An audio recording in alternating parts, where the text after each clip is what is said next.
વાલીઓ સહિત ગ્રામજનોએ રખડતી ગાયો હટાવવાની કરી માંગ। બનાસકાંઠા જિલ્લામાં શહેરો સહિત ગ્રામીણ વિસ્તારોમાં રખડતા પશુનો ત્રાસ એટલી હદે વધી ગયો છે કે લોકો ત્રાહિમામ પોકારી ઉઠ્યા છે। ત્યારે પાલનપુરના વડાણા ગઢ ખાતે રખડતી ગાયોના કારણે શાળાએ જતા બાળકોને જીવનું જોખમ જોવા મળી રહ્યું છે।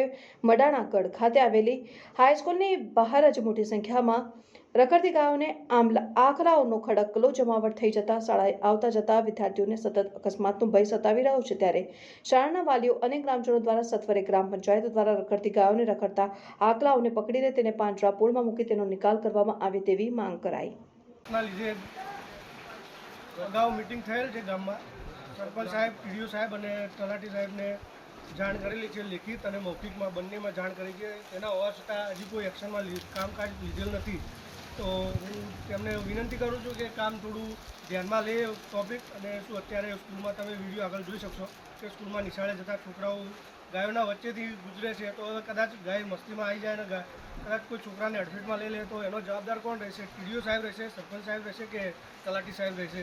એનો નિકાલ બને તેટલો જલ્દી થાય એવું ઈચ્છું છું હું।